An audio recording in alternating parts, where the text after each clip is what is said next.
Ya, shalom. Ya, puji Tuhan ya. Dan hari ini kita sudah ada di minggu yang kedua bulan Juni ya. Bulan Juni minggu yang kedua, dan tema untuk hari ini adalah mati untuk hidup. Ya, mati untuk hidup. Ada yang masih ingat minggu kemarin kita bicara apa?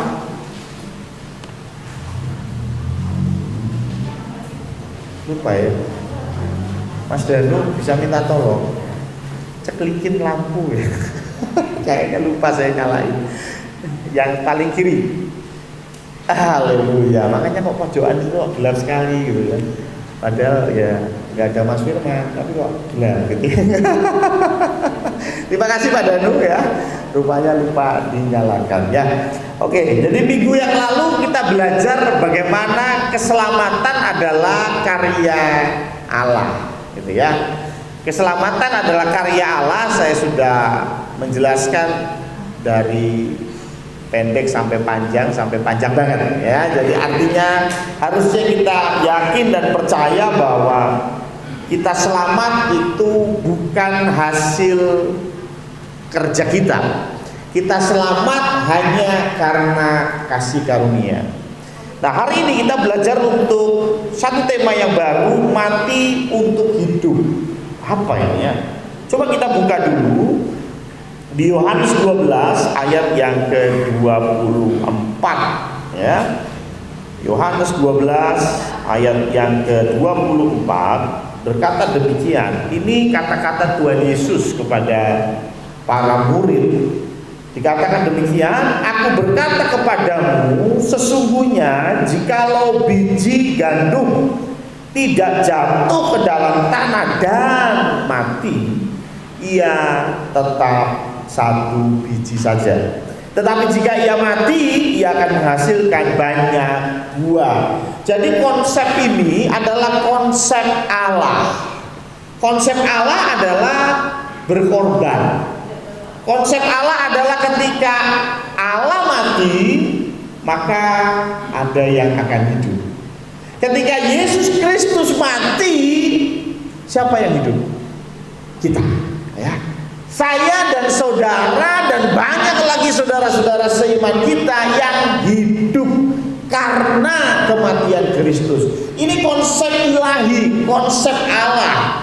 Konsep Allah memberi bukan dengan kelebihan kita, tetapi memberi karena kekurangan kita. Betul ya? Pemberian yang terbaik bukan memberi ketika kita kaya raya, tetapi memberi yang terbaik. Tuhan Yesus bilang apa? Memberi dalam kekurangan kita. Kalau memberi dalam kelimpahan kita, itu namanya kapitalisme. Perusahaan semakin besar, perusahaan semakin luar biasa profitnya, kemudian dia bisa kasih dana buat proyek-proyek sosial. Betul ya? Semakin kaya, semakin banyak memberi. Tetapi di dalam konsep kekristenan, kita memberi di dalam kekurangan. Bahkan sebetulnya sadar nggak sadar kita juga sebetulnya seringnya memberi di dalam kelebihan kita. Makanya di dalam Matius khotbah di bukit menarik. Kenapa puasa, hal berpuasa disandingkan bersebelahan dengan hal bersedekah? Tahu kenapa?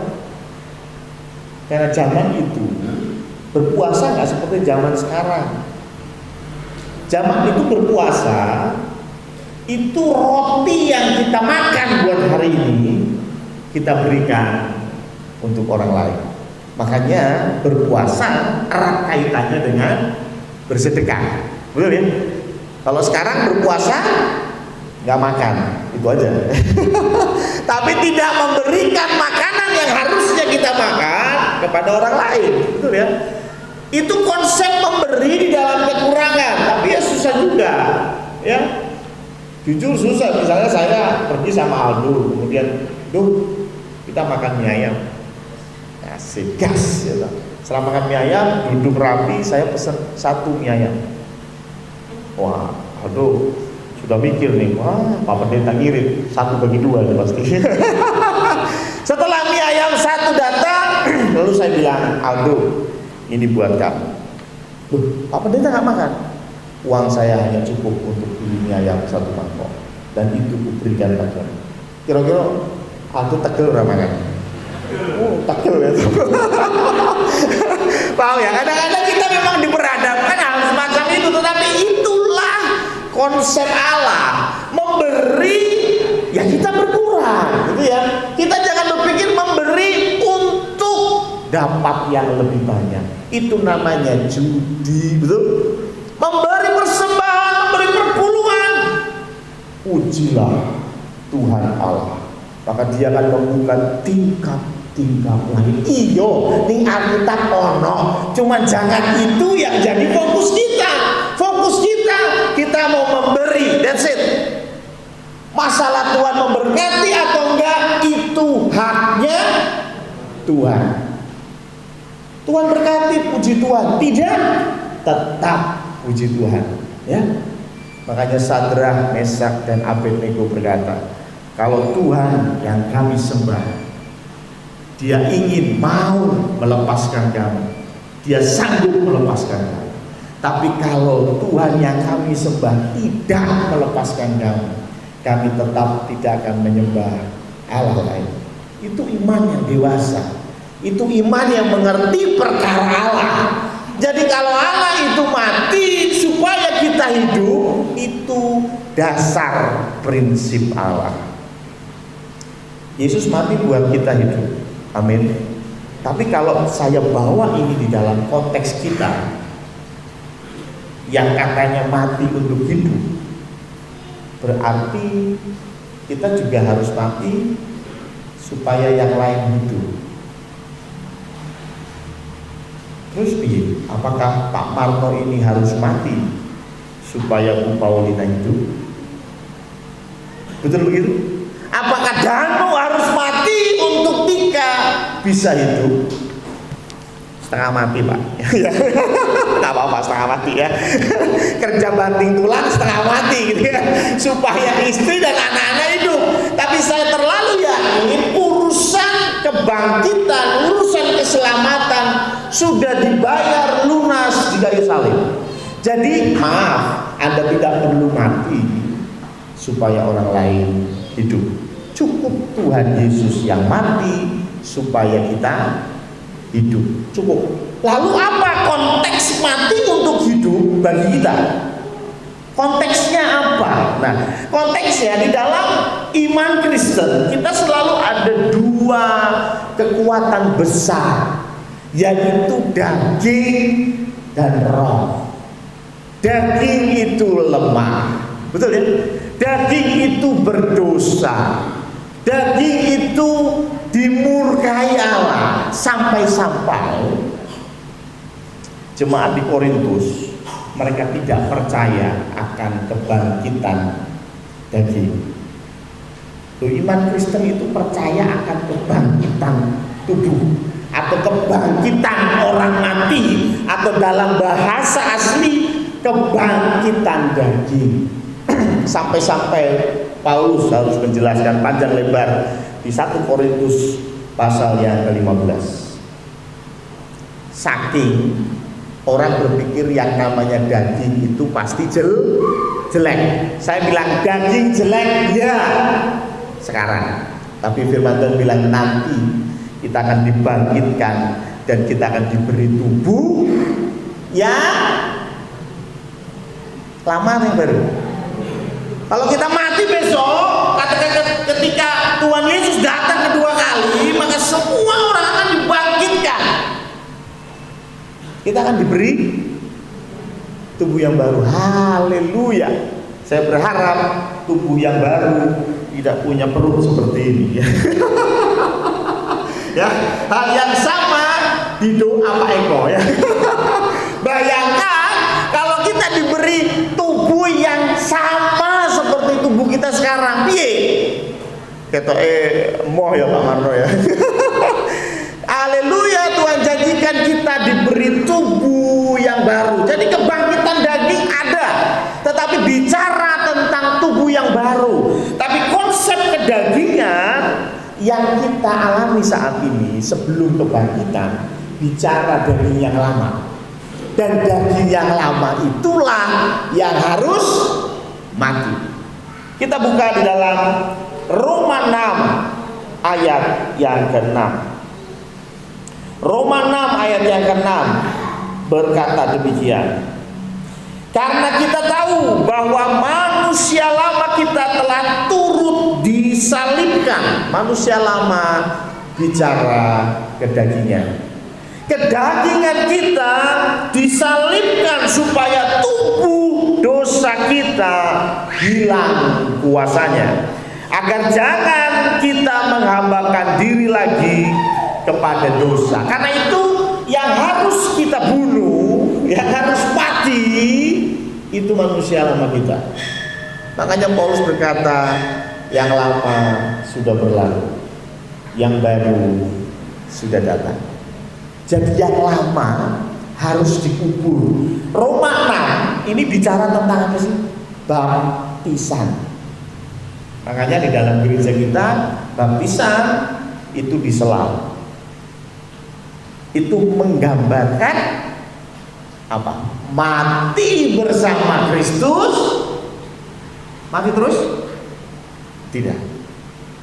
Pasti yang membaptis Anda tidak lupa untuk mengangkat Anda dari air. Betul ya? Mati bersama Kristus, tetapi juga hidup, bangkit bersama Kristus. Yang bangkit, yang keluar dari air, itu engkau yang baru.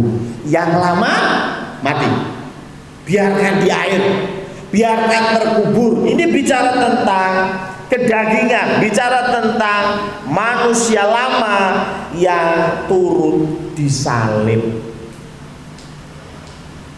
Jadi yang harus mati itu kedagingan kita, bukan Budi harus mati, Yudi harus mati, jangan ya.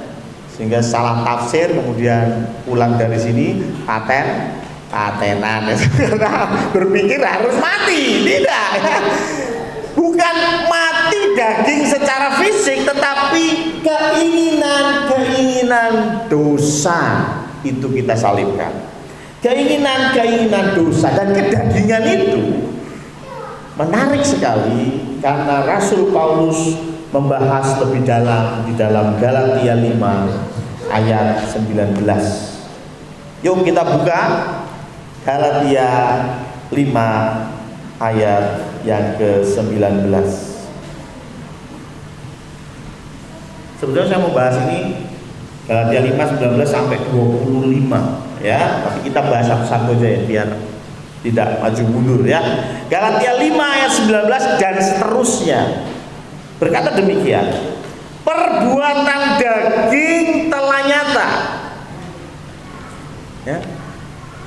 Perbuatan daging telah nyata, yaitu percabulan, kecemaran, hawa nafsu, penyembahan berhala, sihir, perseteruan, perselisihan, iri hati, amarah, kepentingan diri sendiri, percideraan, roh pemecah, kedengkian, kemabukan, pesta pora, dan sebagainya.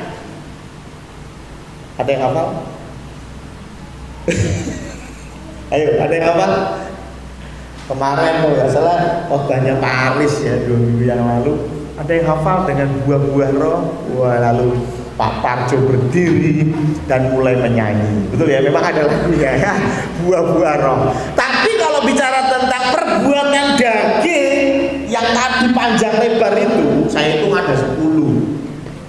Ada yang hafal? Nggak usah ngapalin, pikirkan saja dosa yang Anda perbuat. Itu sudah. Betul nggak?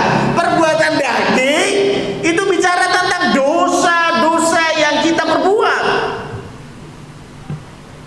Saya nggak menyembah berhala Pak Pendeta. Ketika engkau berharap tidak kepada manusia, tidak kepada Tuhan, maka engkau sedang menyembah berhala. Betul ya? Tadi malam ketika pembekalan saya juga bicara bahwa terkadang ketika masalah datang, problem datang, tantangan datang, yang pertama dicek apa? Siapa yang bisa tolong saya? Betul ya? Yang kedua yang dicek apa? Berapa banyak uang yang saya punya? Bisa nggak nih saya handle masalah ini ya? Uang berapa? Siapa yang bisa tolong saya? Betul? Lupa untuk berlutut dan berdoa. Itu saya ya. Bayangkan kalau saya lakukan itu, berarti sebetulnya saya sedang menyembah berhala. Jadi kalau disuruh ngapalin, nggak usah ngapalin. Apa yang kau lakukan sepanjang hidupmu ya itu sudah. Itu kedagingan. Tapi yang menarik kalau kita membahas perbuatan daging atau kedagingan, yang pertama bicara tentang perbuatan daging telah nyata. Apa itu telah nyata?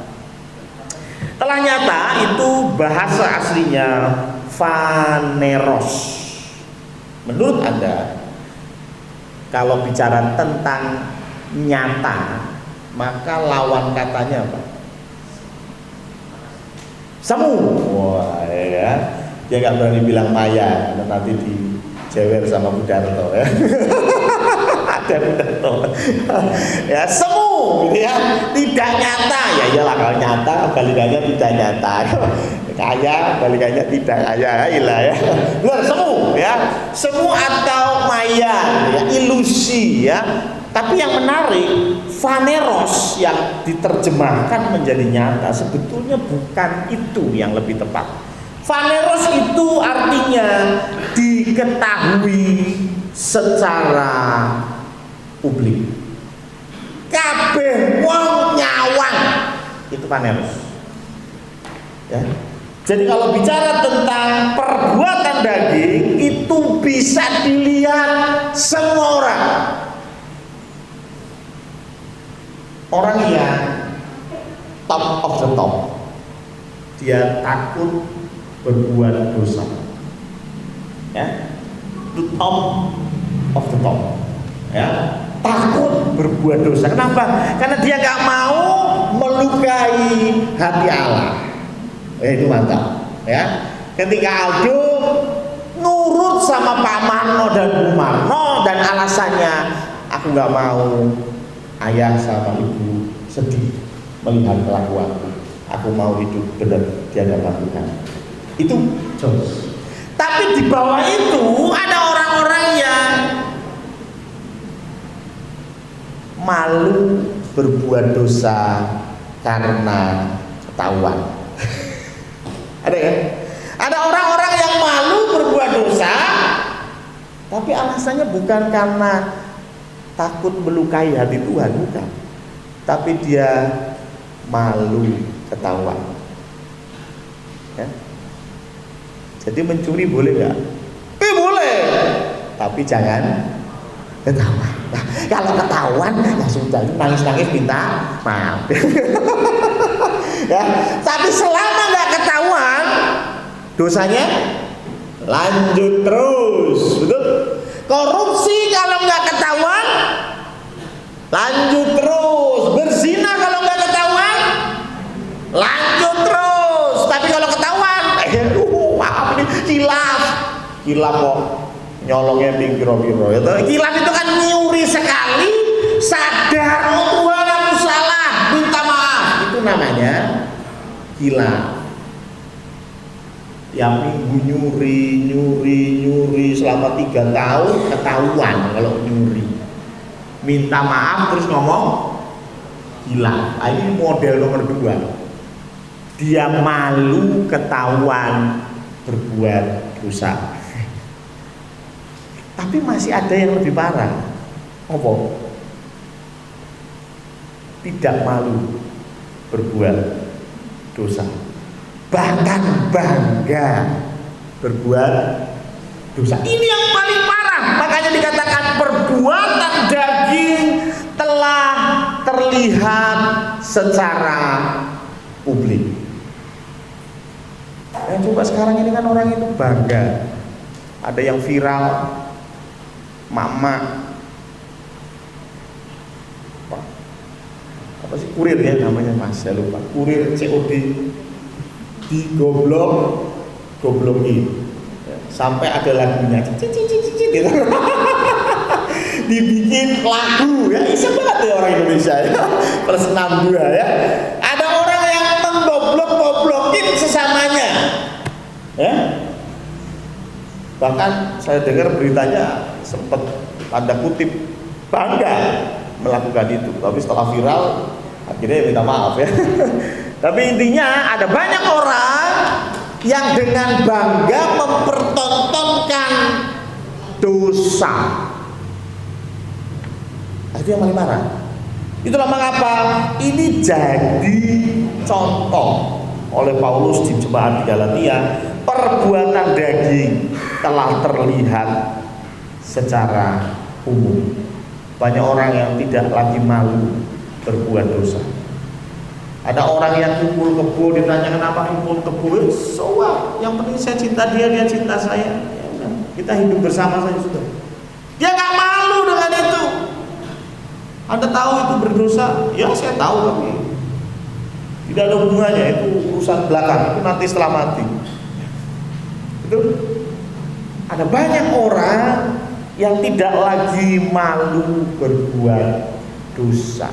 Jadi kalau engkau tertulis di sini ada salah satu, salah dua, salah banyak, engkau lakukan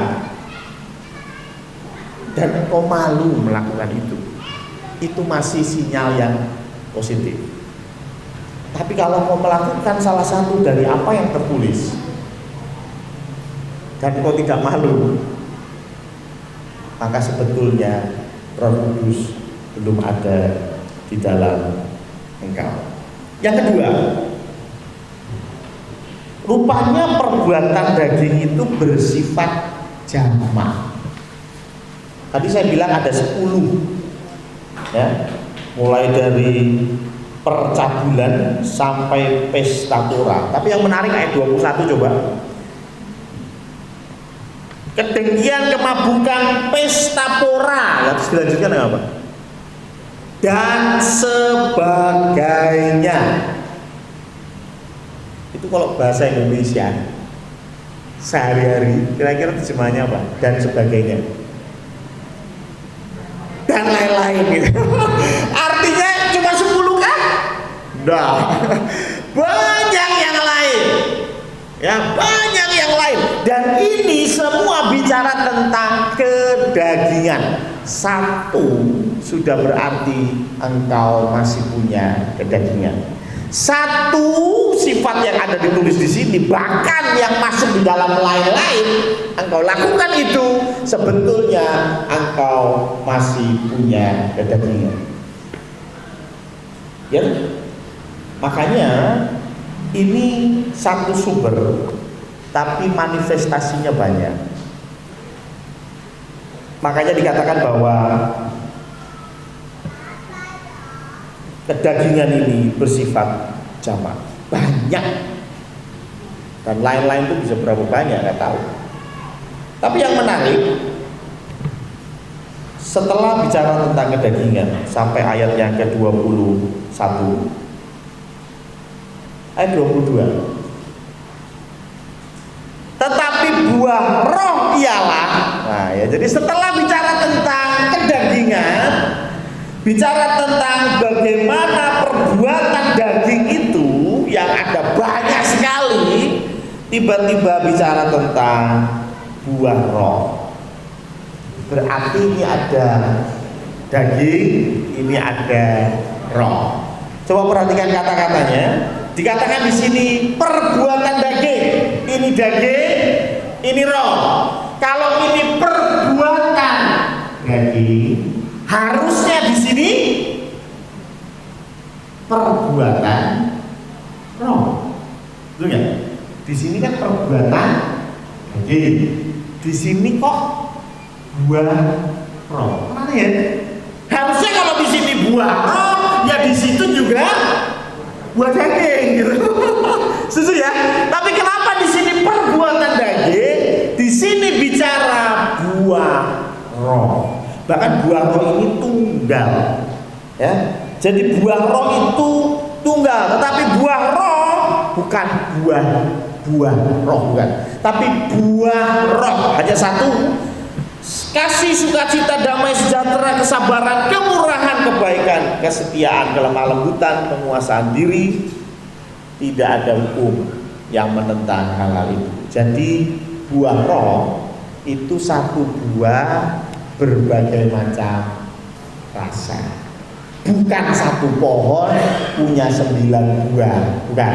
Tapi satu buah rasanya macam-macam. Ya, pernah melihat Tika mereview makanan? Ya. Tika itu kalau mereview makanan dia bilang ada kecut-kecutnya, ada manis, ada pahit sedikit, ya, ada alot begitu, terus rasanya teksturnya itu keras enggak, lembut enggak. Ternyata ini makan sandal. Ya rupanya. No, maksud saya ketika mereview itu kan kita makan itu kan makanannya macam-macam, betul ya?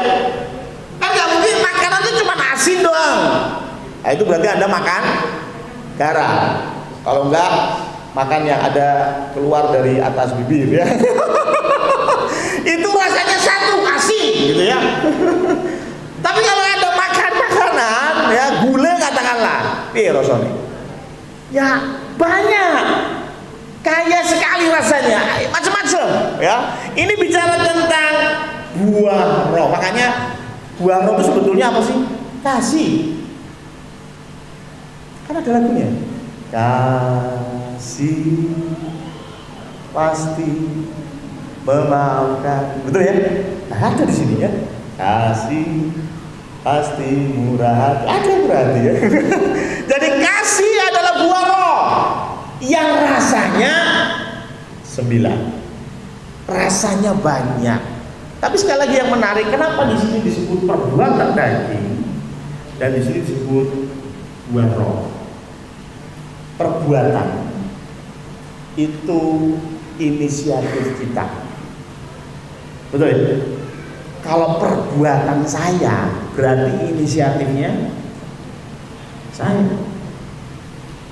Kalau ditulis itu perbuatan roh, kalau ditulis perbuatan roh, berarti yang punya inisiatif roh. Rohnya besar atau kecil? Berarti Roh Kudus atau rohnya Pak Eko?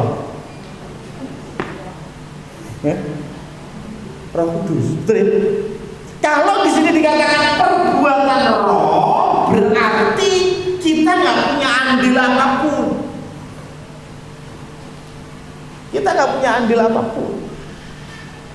Tetapi Paulus mau bilang, ini bukan perbuatan, tetapi buah roh. Ada andil kita di situ.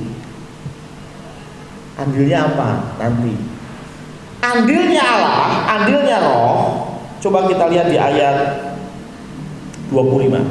Jikalau kita hidup oleh roh, masih Galatia 5 ya, ayat 25. Jikalau kita hidup oleh roh, baiklah hidup kita juga dipimpin oleh roh. Jadi inisiatif memang Allah, yang memimpin memang Allah, tetapi ada bagian kita, yaitu kita mau dipimpin. Bagian kita mau dipimpin. Dan bicara buah, bicara perlu proses. Betul? Kalau engkau beli buah ternyata kecut, berarti buahnya belum matang. Buahnya semangka tapi masih pucat isinya, berarti buah itu belum matang. Adakah orang Kristen yang buah rohnya belum matang? Ada. Tapi ketika dia sudah mengaku dipimpin oleh roh, maka rohlah yang akan bekerja memberi buah kepada dia. Itulah mengapa Yohanes 15 ayat 15. Yohanes 15 ayat yang ke-15 berkata demikian. Sebenarnya ini Yohanes 15 panjang ya, mulai dari awal. Yohanes 15 ayat 5, sorry 15 ya. Yohanes 15 ayat 5 ini bicara tentang pokok anggur. Akulah pokok anggur dan kamulah ranting-rantingnya. Barang siapa tinggal di dalam aku dan aku di dalam dia, ia berbuah banyak. Ingat, bulan ini kita bicara tentang berbuah. Jadi untuk berbuah banyak, satu, daging harus mati. Daging harus mati. Yang kedua, kita harus berbuah, buah roh. Tapi ingat, berbuah buah roh, ada andil kita di situ. Memang sedikit, tapi ada andil kita di situ. Apa itu andilnya? Dikatakan di Yohanes 15 ayat 5, barang siapa tinggal di dalam aku dan aku di dalam dia. Jadi tugas kita itu cuma berada di dalam Kristus. Kesalahan kita kebanyakan apa? Kita berusaha untuk mengasihi. Kita berusaha untuk jadi lemah lembut. Kita berusaha untuk mengampuni. Sebetulnya yang perlu kita lakukan apa? Cukup menempel kepada pokok anggur. Betul? Ketika engkau menempel pada pokok anggur, maka pokok anggur itulah yang bekerja menghasilkan buah. Betul ya? Ranting tidak bisa berbuat apa-apa. Dikatakan sebab di luar aku kamu tidak dapat berbuat apa-apa. Ketika kita berusaha menjadi sabar, berusaha bergumul luar biasa supaya jadi sabar.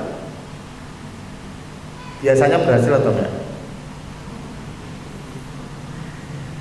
Yang harus engkau lakukan, engkau di dalam dia dan dia di dalam engkau. Itu yang Tuhan mau. Sudah datang ke sini, punya hubungan yang intim dengan Tuhan, maka engkau akan berbuah. Sederhana ya. Kadang-kadang kita bingung baca buku macam-macam. Bagaimana cara menjadi sabar? Bagaimana cara menguasai diri? Bagaimana cara mengasihi orang-orang yang menjengkelkan? Baca buku banyak, tapi engkau lupa baca Alkitab. Banyak orang yang paham teori panjang lebar, tetapi pengenalan akan Tuhan nul. Di malam saya bicara bagaimana, halo selamat pagi. Tadi malam saya bicara bagaimana orang atau manusia yang pinter, cerdas, luar biasa, tapi pengenalan akan Tuhan nul. Tadi malam saya mengangkat kisahnya satu bangsa, namanya bangsa Tionghoa, bangsa Chinese. Mereka itu pintar loh. Coba cek yang di sakumu, handphone itu buatan mana? Ya, handphonemu buatan mana ya? Saya yakin lebih dari setengah ya hadir di sini handphonenya made in. ya beberapa lah Samsung ya, tapi yang lain aduh pasti merek Cina ya. Bahkan sekarang produk-produk Cina luar biasa ya. Dan Cina itu hebatnya nggak cuma 2021 ini, nah. Kalau kita bicara 2000 tahun yang lalu, siapa sih yang pertama kali menciptakan kertas? Kertas yang kita pakai itu bangsa Cina. Ya, siapa yang bisa bangun tembok sedemikian panjang sampai tembok itu dikatakan tembok yang tak berujung karena panjang sekali, yang dikenal dengan Tembok siapa kok? Salah. Tembok Cina. Kira-kira kalau tembok Cina yang bangun orang Jepang. Kacau ya. Tembok Cina yang bangun orang Cina. Pasti. Bubuk mesiu penemuannya di Cina. Mercon tau ya? Penemuannya juga di Cina. Ada banyak sekali penemuan. Saya pernah lihat di internet bagaimana 2000 tahun yang lalu mereka sudah bisa membuat alat pendeteksi gempa. Seismograf. Jadi ada batu yang ditaruh di mulut singa, patung ya maksudnya. Ada banyak ya, sehingga ketika goyang batu itu jatuh. Seberapa banyak batu jatuh itu skala Richternya. Hebat ya. Jadi kalau gempanya mantap itu batu yang jatuh banyak, tinggal dihitung. Oh 5, berarti ini 5 skala Richter. Hebat sekali. Itu bukan 2021, itu 2000 tahun yang lalu guys. Mereka sudah punya pikiran seperti itu. Bayangin, kita baru mikir nanam singkong. Mereka sudah mikir begitu luar biasa. Tapi kalau Anda ngerti tentang konsep teologi mereka, Anda akan tertawa. 2021 saya dapat video dikirim ke saya dalam satu acara Cengbeng ya, doa arwah. Ada motor itu benar motor dibakar. Motor dibakar, habis itu ada yang bakar mobil juga. Saya dikasih videonya. Mobil baru dibakar. Kenapa? Anda pasti tahu itu Bapak. Dikirim buat arwah nenek moyang di Kayangan. Saya pikir ini lupa nggak membakar e-tol. Kalau lupa susah ya, nggak bisa masuk tol karena e-tolnya nggak bisa. Ya betul ya.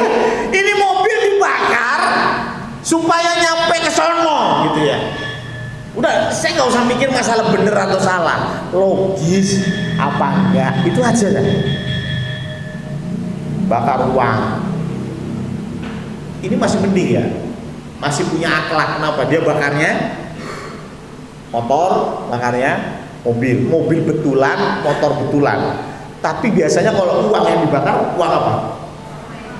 Uang-uangan. Astaga, itu kalau saya jadi leluhur ya saya marah. Lu transfer duit ke gue, duit bohongan, kurang ajar. Betul nggak? Ya, ada juga yang bikin rumah-rumahan ya bagus sekali, itu diapain? Dibakar, dikirim ke sono. La ilaha illallah. Saya bilang, ini orang bisa bikin tembok Cina. Mereka punya penemuan yang luar biasa. Tapi pengenalan akan Tuhan miris, betul nggak? Dan itu nggak terjadi 2000 tahun yang lalu. Hari ini pun masih banyak orang-orang yang percaya hal begitu. Aneh. Bahkan Anda tahu mercon, ini yang paling lucu. Mercon itu dinyalakan pada waktu, salah satunya pada waktu Imlekan gitu ya, nyalain. Gitu. Saya searching kenapa mereka lakukan itu, ada alasannya. Jadi mereka percaya setiap rumah itu ada dewanya. Ya. Jadi di rumahnya Pak Eko itu ada dewa. Nah, saya bingung ini kalau Pak Eko pindah rumah apakah dewanya ikut? Nah, itu nanti dibahasnya nanti ya. Jadi di rumahnya Pak Eko tuh ada dewa ya. Dewanya itu biasanya tinggal di dapur katanya. Ya karena di dapur itu intinya dia tahu segala sesuatu yang terjadi di rumah. Ya toh? Mula aja nganti tanggomu ngerti dapure rumah tangga kita kan gitu ya. Jadi dapur ini bicara, dewa ini mengerti apa yang terjadi di rumah. Nah ketika Imlekan setahun sekali dewa ini pergi ke Kayangan untuk laporan sama Big Boss, bosnya dewa. Misalnya nih dewa yang tinggal di rumahnya Pak Tri misalnya, gitu, naik ke surga ke Kayangan ya, kemudian lapor Pak Tri ki senengane ngapusi gitu. Senengane ini dilapori kabeh. Lah masalahnya gimana supaya laporan itu tidak sampai kepada bos di surga gitu ya. Gimana caranya? Pak Tri nyalain mercon. Do you know kenapa? Supaya ketika laporan nggak dengar. Serius, ketika laporan kepada dewa yang lebih besar itu tadi, jadi biar ngomong gitu. Sehingga kesalahan dari Pak Tri tidak dilaporkan sama bosnya dewa. Coba bayangin, ini kita bayangin aja lah. Itu dewa macam apa itu? Paham ya? Dan yang aneh, sampai 2021 yono sing percaya gitu. Di sini ada yang percaya nggak model begituan? Aneh ya? Enggak cuman bangsa Cina, Jawa juga sama kacaunya, ya kan? Udah tahu mau ujian, besok ujian sekolah, dibawa kemana? Ke makam bayi, gitu. Ke makam bayi, nunggu di sebelah makamnya, dilus-lus, disane mbah, niki putumu badhe ulangan matematika. Lu tak kandhani mbah belum tentu iso matematika. Lu mbah ora ngerti cara hitung-hitungan mbok takoni. Mbah tolong iki putumu mau ulangan matematika. Lah ilah. Mbahmu masih hidup gitu loh, belum tentu bisa mengerjakan Pitagoras. Jangan tanya mbahmu, tanya saya. Oke. Betul nggak? Loh, tapi ada nggak yang melakukan itu? Dan mereka bukan orang bodoh. Ada ya? Mereka bukan orang bodoh. Kenapa? Ya karena tadi saya bilang, mereka masih dikuasai oleh kedagingan. Ketika kita mencoba untuk melakukan yang benar, Paulus berkata apa? Aku melakukan sebaliknya. Betul? Aku pengen melakukan yang baik, tapi yang aku lakukan yang jahat. Kenapa sih? Ya karena ikatan dosa tadi. Maka dari itu Tuhan gak mau kita berusaha baik, gak usah. Berusahalah ada di dalam Dia. Berusahalah tetap melekat pada pokok anggur yang benar. Selebihnya Tuhan yang berkarya. Ini luar biasa. Keselamatan adalah karya Tuhan. Tetapi tidak selesai sampai di situ. Ketika kita dimurnikan, kita dikuduskan, kita menjadi pribadi yang semakin baik, buah roh kita semakin manis, itu pun karya Tuhan. Kita hanya perlu berada di dalam Kristus Yesus. Amin. Mari kita tundukkan kepala. Bapak Ibu jemaat yang dikasihi Tuhan, mari kita akan simak wafat jemaat yang ada, yang Bapak sudah terima ataupun yang sudah kita terima melalui grup WA yang ada. Untuk hari Minggu ini ibadah JKK dan ibadah tunas remaja diliburkan. Akan tetapi nanti sore kita akan kembali mengadakan ibadah yang kedua, di mana asar akan dilayani oleh Saudara Ina, pujian akan dilayani oleh Ibu Novita, Ibu Jovan, dan Saudari Adina. Sedangkan LCD akan dilayani oleh Saudari Diahana. Firman Tuhan kembali akan dilayani oleh Pendeta Samuel Berotomo, sedangkan musik akan dilayani oleh Saudara Ronald, Saudara Dian, dan Bapak Andrianto. Hari Selasa 15 Juni 2021 dimulai pada pukul 18.30 kembali kita akan mengadakan persekutuan doa malam, di mana yang bertugas adalah Diaken Suharti. Dan pada hari Rabu 16 Juni 2021 pada pukul 5 sore Persekutuan Umat Kristen akan mengadakan ibadah offline, ya, di mana pujian akan dilayani oleh Ibu Nuriati, musik oleh Pendeta Samuel Berotomo, doa syafaat oleh Ibu Sri Mulyani, dan firman Tuhan akan dilayani oleh Ibu Paulina. Sedangkan pada hari Kamis 17 Juni 2021 dimulai pada pukul 18.30 kembali pria-pria Kristen akan mengadakan persekutuan tetapi secara online, di mana firman Tuhan akan dilayani oleh Bapak Tunggoro. Dan hari Jumat pun KPK akan kembali diadakan secara online, di mana firman Tuhan akan dilayani oleh Diaken Kristiana SW.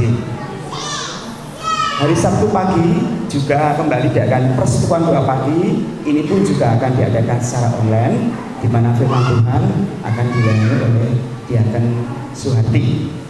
Menginjak kepada laporan kas pembangunan tahap ketiga, terdapat saldo per 12 Juni 2021 sebesar Rp927.930.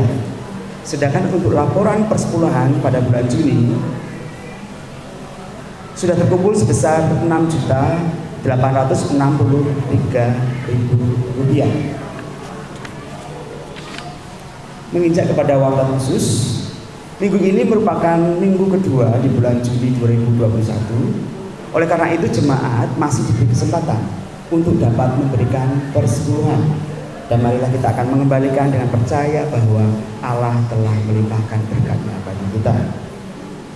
Kemudian yang kedua, Gereja Gia Condrokusumo membuka kesempatan bagi jemaat yang rindu untuk melayani dalam kepanitiaan Hari Baru 2021, dan bagi jemaat yang rindu untuk dapat bergabung dapat menghubungi Bapak Pendeta Samuel Utomo dan Diaken Febe Kristiana. Demikian warta jemaat yang menjadi beradaan kita bersama. Mungkin ada tambahan dari Pak Pendeta? Ya, terima kasih. Tuhan Yesus memberkati.